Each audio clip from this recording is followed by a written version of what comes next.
राम राम बंधुओं, ज्योतिर्लोक में आपका हार्दिक स्वागत है। मानवाधिकार किसका होगा? जो मानव है उसका होगा। मानवाधिकार किसका होगा? जो मानव है उसका होगा। जो दानव है, असुर है, उसका मानवाधिकार कैसे होगा? दानवों का कैसे होगा? असुरों का कैसे होगा? थोड़ी सी चर्चा पहले कर चुका हूँ, किसी अन्य चर्चा में थोड़ी सी चर्चा इस पर कर चुका हूँ। आज इस पर थोड़ा अधिक, ये मानवाधिकार आयोग जो आप देखते हैं, अधिकांशतः ये दानवों के लिए ही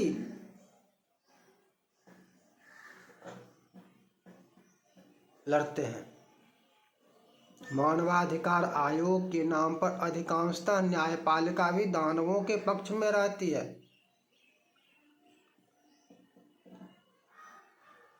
तुरंत स्टे, बुलडोजर निकला, स्टे, FIR हुआ, गिरफ्तारी पर रोक, तुरंत, अधिकांशतः। अब कुछ सुधार की स्थिति लग रही है जब इसके प्रति जनाक्रोश प्रकट हुआ, और जनाक्रोश के साथ साथ उपराष्ट्रपति महोदय ने भी और कुछ सांसदों ने भी इस पर अपना आक्रोश व्यक्त किया। तो कुछ सुधार न्यायपालिका में दिख रही है। देखिए, मानवाधिकार किसका होगा, विचार का विषय यह है। मानवाधिकार किसका होगा? जो मानव है उसका होगा। जो मानव है उसका मानवाधिकार होगा। जो मानव नहीं है उसका मानवाधिकार होगा। उसका मानवाधिकार नहीं होगा। जो मानव ही नहीं है उसका मानवाधिकार कैसे होगा, यह सिद्ध करो।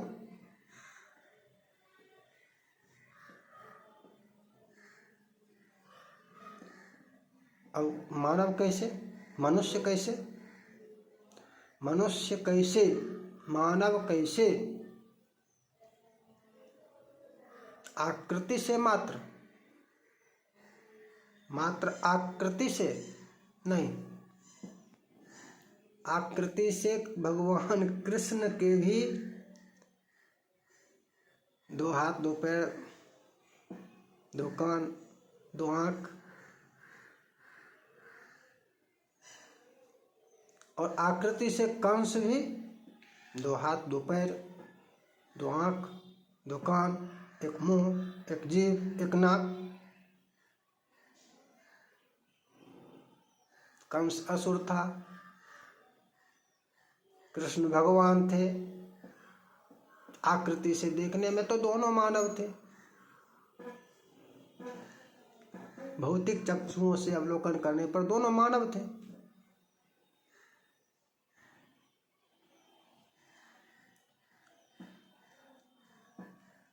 मानव वो है जो मनु की संतान है। मनुष्य वो है जो मनु की संतान है। मानव या मनुष्य कौन है? जो मनु की संतान है।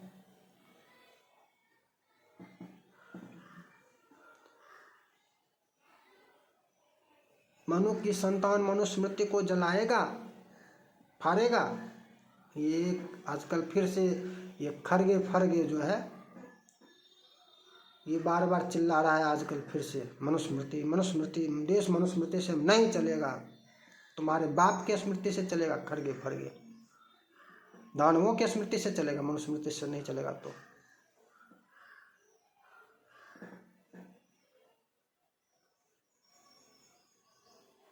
यदि तुम मनुस्मृति को नहीं मानते हो, मनु में आस्था नहीं रखते हो, तो तुम मनुष्य नहीं हो, मानव नहीं हो।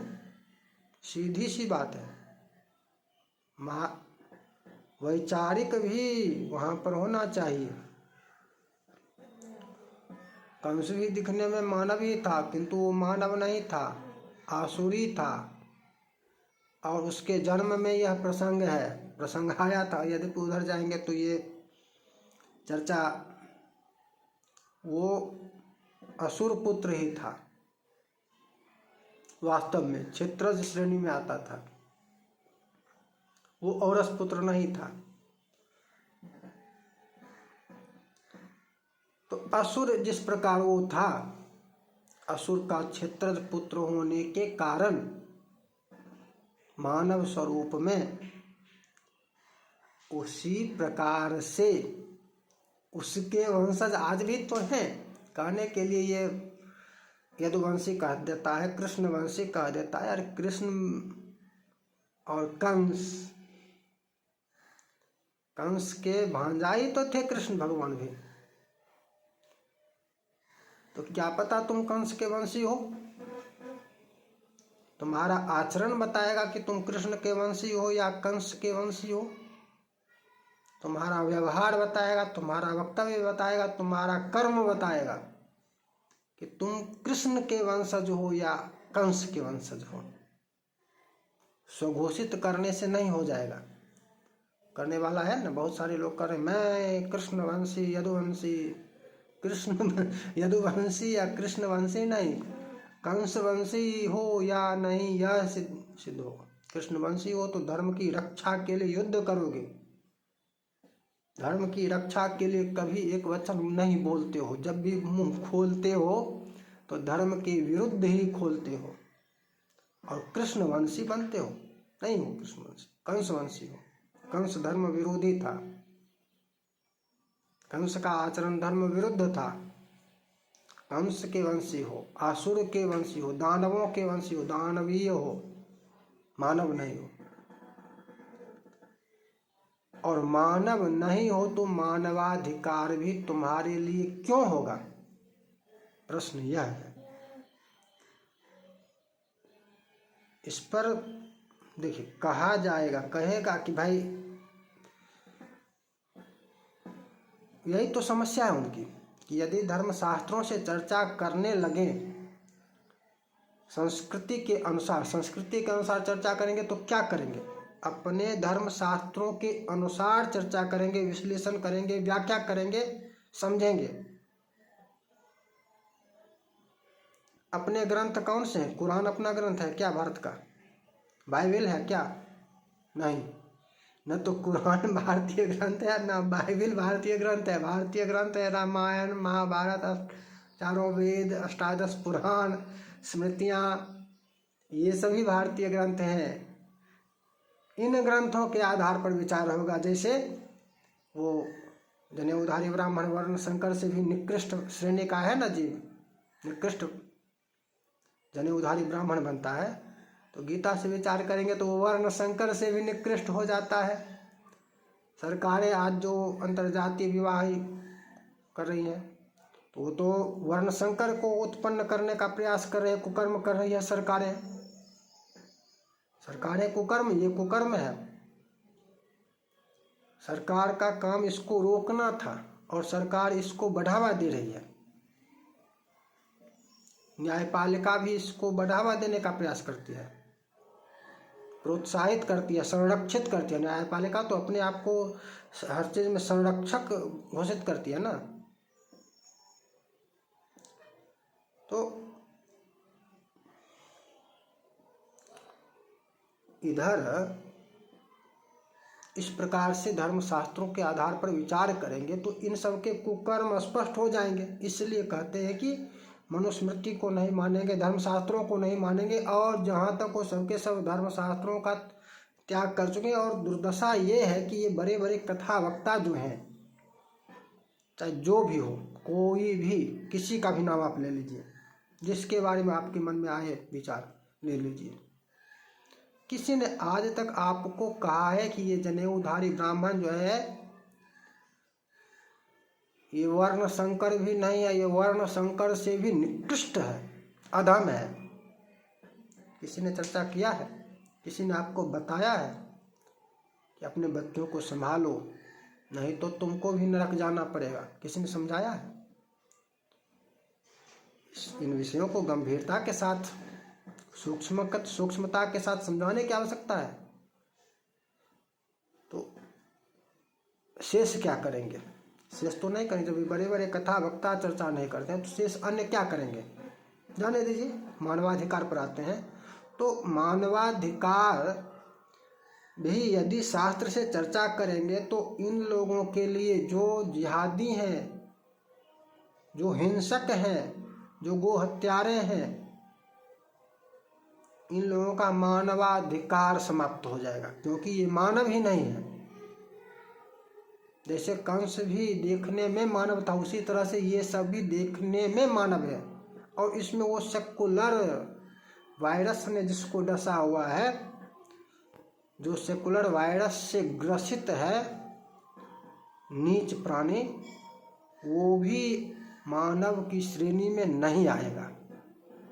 वो भी दानव असुर इसी श्रेणियों में आएगा, मानव तो नहीं होगा।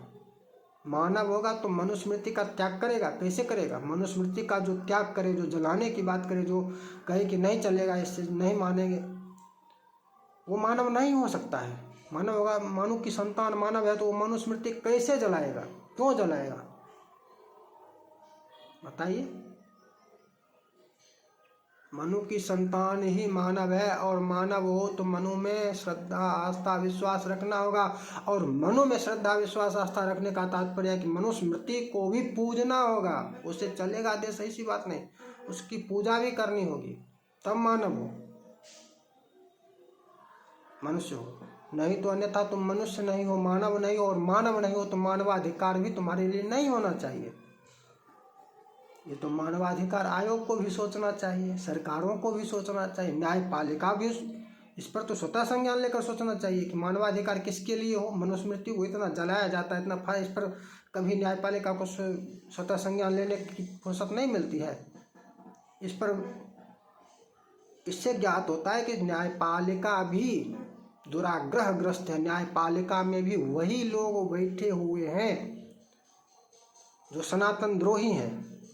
यदि सनातन द्रोही नहीं होते, दुराग्रही ना होते, तो इस पर स्वतः संज्ञान लेते। स्वतः संज्ञान इसके विरोध में हमारे लिए लिया जा सकता है कि हम इस पर चर्चा कर रहे हैं, ऐसा हो सकता है। तो प्रसंग यही है, चर्चा का विषय यही है कि मानवाधिकार उसके लिए हो जो मानव है, उसके लिए मानवाधिकार नहीं हो जो मानव नहीं है। मानव कौन है? तो एक ही सूत्र, दिखने में मात्र ना, दिखने में तो सभी मानव है ही। ये दो हाथ दो पैरों वाला प्राणी जो चिल्लाने वाला है, दिखने में तो सभी मानव है ही, लगता ही है, दिखने मात्र में नहीं। मानव वो है, कम से कम भारत में भारतीय ग्रंथों के अनुसार ही चलेगा। क्यों नहीं चलेगा? प्रश्न यह है, भारत के ग्रंथों को भारत में मान्यता क्यों नहीं मिलेगी? भारत अपने ग्रंथों का सम्मान क्यों नहीं करेगा? भारत अपनी संस्कृति का पालन क्यों नहीं करेगा? प्रश्न यह है।